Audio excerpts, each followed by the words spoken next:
I don't know about you, Pete, but I thought I'd be on the trail campaigning for Joe right now in Michigan or Wisconsin or Pennsylvania.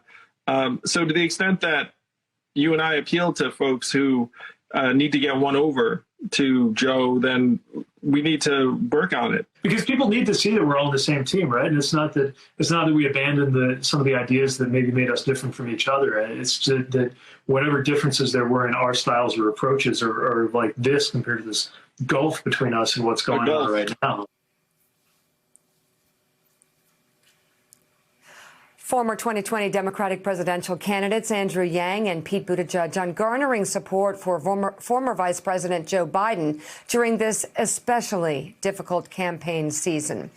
Joining us now, former Chief of Staff to the DCCC and a former Director of Strategic Communications for Hillary Clinton's 2016 presidential campaign, Adrian Elrod, and Democratic communications strategist and an advisor for campaigns by Pete Buttigieg, Andrew Cuomo, and Barack Obama. Liz Smith joins us. And Liz, your latest opinion piece in the New York Times is entitled "How Joe Biden Can Defeat Trump from His Basement." And in it, you write in part this: ultimately, for Biden to be victorious, he's going to have to beat the heavyweight champion of generating media attention, Trump. He should be willing to go everywhere, as Trump was in 2016. Trump's freewheeling moments and appearances that do reach a broader audience, as in the daily coronavirus briefings, have exposed him as unfit, like his recent suggestion to treat COVID-19 with disinfectant. If the public continues to lose confidence in his management of the pandemic, it is likely that he'll revert even more to predictable and small partisan corners. By going everywhere, Biden will meet voters where they are, on their terms, being able to do so without leaving his makeshift home studio, which gives him a tremendous advantage. It's only fitting that a return to normalcy would be achieved through the most abnormal circumstances in recent campaign history. Liz, the basement bunker may be the best thing for Joe Biden in the age of coronavirus. Yeah, so I know that sort of goes against what the conventional wisdom is, that somehow he's at a disadvantage. But think about it. The way that we run modern presidential campaigns is really inefficient. It's really inexpensive. It's really time intensive, and it's really exhausting. Something that's not great if you are a 77-year-old candidate. And this is an opportunity for the Biden campaign to really innovate and change the way that we campaign. You know, he does not need to be spending hours and hours a day hopping on a plane, flying around to Madison, Milwaukee, Wisconsin. He could be beaming into, the big TV shows, calling into the big radio shows there, and achieving the same results. And I think that this is just a good opportunity for the Democratic Party to rethink, and also the Republican Party, to rethink the way that we do modern campaigning and say, hey, maybe a lot of the ways that we've been doing this have been fairly inefficient, and that there is a way for Joe Biden, even though he does not have the bully pulpit of the presidency, to compete with Donald Trump and be omnipresent if he, maximizes his basement studio and his surrogates like Pete Buttigieg and Andrew Yang. Mm-hmm.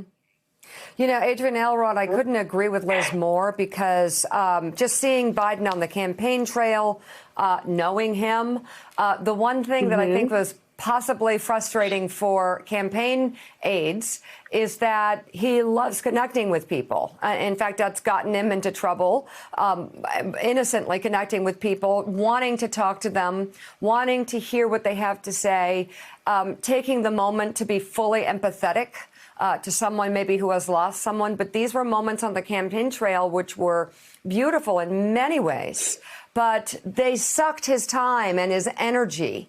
And I think it concerned people who cared about the campaign, that they wanted him to stay focused. And what this basement situation has done has allowed Joe Biden to show a steady voice without any distractions or any ways that he could exhaust himself or be seen as less serious. Yeah, that's exactly right, Mika. I mean, look, when you're going out on the campaign trail as a candidate, pressing the flesh, as we call it, you're actually having conversations face to face with voters. To the one hand that you just mentioned, you get to really show your strengths in terms of your ability to connect, your ability to be empathetic, things that Joe Biden is known for, things that Joe Biden has attracted a lot of voters and support because of. But then at the same time, there's always risk. You know, you've got a press pool that travels everywhere with you. We call it the press scrum. Every time you go to an event, oftentimes, they'll sort of swarm around you and start asking all kinds of questions. And maybe you're prepared for them, maybe you're not. So by being at home, you are mitigating the risk right now. I think Liz's piece is so smart because she really talks a lot about how the Biden campaign can continue, for example, to use surrogates to their advantage. And you're also saving a lot of money right now, not having to travel, not having to, fly a huge, group of staffers on either a private plane or commercial plane. It takes a lot of money and a lot of energy to do those events every single day on the campaign trail. So what Joe Biden is doing effectively is, number one, he is using surrogates. He's doing at least 20, 25 surrogate events every week, beaming top surrogates, super surrogates is what we call them in 2016 on the campaign, like Andrew Yang, like Pete Buttigieg, into the homes of, millions of people across the country. And then he's also using this time to really connect with local media. This is something that doesn't always drive headlines nationally, but he's going into, he's doing interviews with a lot of local press in those key battleground states that we need to win. So he certainly is using this time effectively, but like any candidate, he certainly, I'm sure, wants to get back on the campaign trail at some point. But it's so focused and under control under these circumstances. Another way he is able to really show a steady hand is putting himself on the record with op-ed pieces. There was the one for USA Today in January, which correctly predicted and warned about this pandemic coming. And Joe Biden is out with a new op-ed this morning in the Washington Post entitled, "How the White House Coronavirus Response Presents Us with a False Choice," in which he writes in part, "The coronavirus to date has taken the lives of more than 79,000 Americans. 1 of every 5 U.S. workers has filed for unemployment, with the unemployment rate now the highest since the Great Depression. It is an extraordinary moment, the kind that begs for urgent, steady, empathetic, unifying leadership. But instead of unifying the country to accelerate our public health response and get economic relief to those who need it, President Trump is reverting to a familiar strategy of deflecting blame and dividing Americans. His goal is as obvious as it is craven. He hopes to split the country into dueling camps, casting Democrats as doomsayers, hoping to keep America grounded, and Republicans as freedom fighters trying to liberate the economy. It's a childish tactic and a false choice that none of us should fall for." Jonathan Lemire. There's no question the former vice president is trying to stress the need to balance the testing required to restart the economy, while the White House at this moment seems far more focused on just the economic aspect of this. Liz, good to see you. Question for you. So Joe and I have been joking that Biden's basement is sort of akin to William McKinley's front porch campaign, where he did not potentially go out and seek glad handing with voters, although of course it wasn't because of the pandemic. But there are some major political events on the calendar that are going to need to be addressed. I'm talking about the conventions. The Democrats have already moved theirs from July to August. What would you recommend Democrats do for those 4 days, which are, of course, broadcast in prime time, a huge opportunity to connect with voters, especially because President Trump and the Republicans are, at least for now, planning to still have in-person events in Charlotte, maybe scaled down, but they still want to have some sort of convention. What would you say Democrats should do?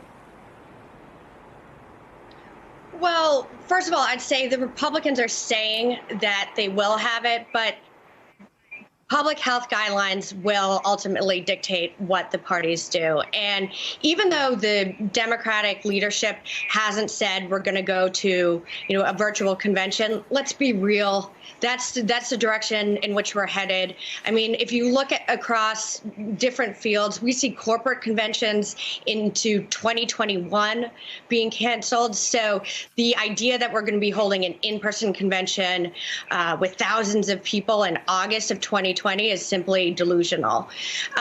However, I do think that Democrats, again, can use this as an opportunity to innovate.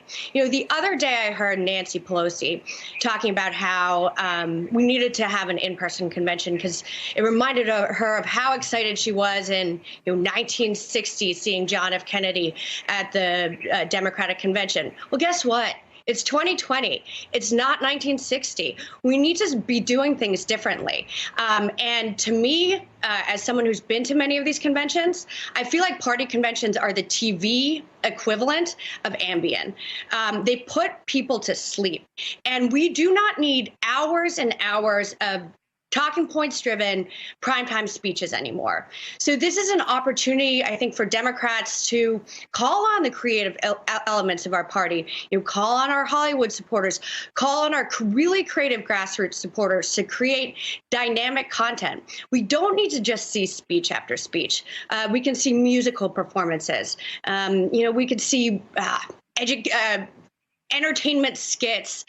We can see discussions and interviews in addition to just, speech after speech behind a podium. And I think that this is a moment where we should be calling the best and the brightest, the most creative minds in our party together to help us, fast forward to 2020 and sort of get out of the old way of doing things.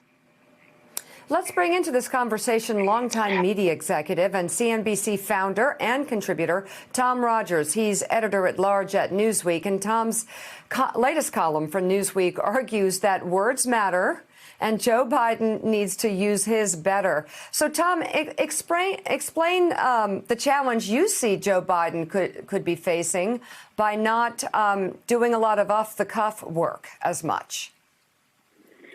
Well, Trump has been dominating the media, as we all know, and Biden has not been in the spotlight, but that's going to shift.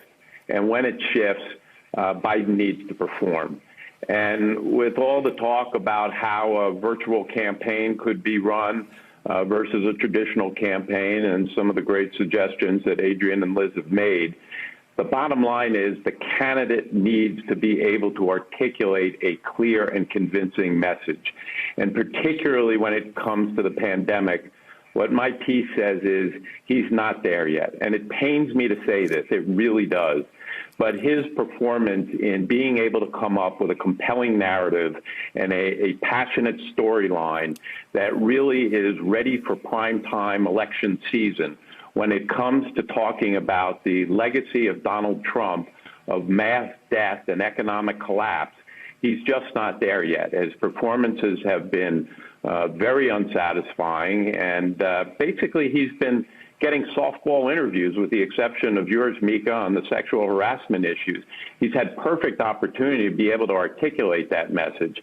And I think the campaign really needs to figure out how to make sure that he is really in a position to discuss what will be the defining issue of this election in a much more compelling way than he's been able to do it to date. Adrian, your thoughts? I guess in a sense, Tom's talking about really having a commanding authority over the situation. Is he able to do that? Yeah, I actually am going to slightly disagree with Tom here. I think Joe Biden has done a great job so far, really drawing a contrast with Donald Trump in the way Joe Biden would govern if he was president. He's really the tack that his campaign took last week, which I think they're going to continue to capitalize on, is cronyism. And in part, how Donald Trump's administration has chosen to give some of their best friends in corporate America big paychecks in light of the coronavirus pandemic, as opposed to smaller businesses and people who truly need that money in order to stay in business. Every single day we look at the headlines and we know that Donald Trump is mismanaging this crisis. But there's some of the things that aren't always driving the headlines, especially when it comes to the way he is favoring his friends in corporate America. And I think it's important that the Biden campaign is drawing that contrast. And I think you'll get to see more of that, because those are the things that really drive the decisions from some of those independent and swing voters. Is this president on my side, or is he on the side with corporate America? Those are the finer points that will help decide this election. And they're driving a message that is catering exactly to those voters, that 2 to 3% that they've got to siphon off from 2016, put back in their corner and use those folks to win in 2020. So, Tom, what's your biggest concern? Is it like a debate situation? Well, debate situations are tough, but measuring him in what has been one-on-one interviews, and I said for the most part very friendly and softball-type interviews, Joe Biden is never going to be Obama or Clinton when it comes to being an orator. But when you listen to him on the pandemic, it's a lot of disconnected phrases. It doesn't really come together in a very convincing message. Every morning, you guys put together and crystallize what that critique of Trump is. It's not hard, and he can do it in an op-ed, but when it comes to social media and television and he's prime time in the spotlight in the campaign, that articulation is going to have to be much clearer than it has been. And I really fear a crisis for the candidate if he cannot come up with a more convincing way and a more eloquent way to put out there exactly what the critique of Trump is during this crisis. It's a problem. The campaign should take the next 3 weeks of coaching and mock interviews and simulations, whatever they need to do to get him there on this, because he can do it. But so far, it hasn't come together, I think, in the way he's going to need to be prime time. And it plays into the Trump critique, that he's been around too long, that he's confused, that he's old. It's very easy to defeat that by coming out there strong with the kind of articulation I think he's capable of. And Liz Smith, I'll end on you. Do you think the allegations by Tara Reade and how they've played out have impacted the campaign greatly? No, I think what we've seen actually is that while they've garnered a lot of media coverage, and we've seen Biden's opponents on the Republican side and on the Bernie left sort of seize on them, that he's handled them pretty well. I think he got out ahead of this story, and people know Joe Biden, and the mainstream media, national media has looked into these allegations, found has been unable to corroborate them. So I'm confident that Joe Biden will be able to navigate this moment, and I'm happy with the way that he's handled it thus far. But also, let's keep in mind, Mika, he went on your show and you threw him a lot of tough questions. We have not seen that willingness to be grilled about the scores and scores of allegations of sexual harassment and sexual abuse against Donald Trump. And it's going to be a very, very difficult case for Donald Trump to prosecute with that sort of record. And so this has been a bump, but it's been an important test for Joe Biden. And I think it shows that he will be able to handle the things that the right-wing noise machine throws his way throughout this election. Liz Smith, Adrian Elrod, Tom Rogers, thank you all for being on this morning. We could talk to you forever about this. Up next, there's new reporting that the Attorney General withdrew the charges against Michael Flynn so the president wouldn't need to pardon his former national security advisor in an election year. And before we go to break today, right after the show, Cosmopolitan's editor-in-chief Jessica Pelz joins me on Know Your Values Instagram page to discuss career growth in the age of coronavirus. Head over to _Know Your Value at about 9:10 right after the show. We're back in 1 minute. Thanks for checking out MSNBC on YouTube, and make sure you subscribe to stay up to date on the day's biggest stories. And you can click on any of the videos around us to watch more from Morning Joe and MSNBC. Thanks so much for watching.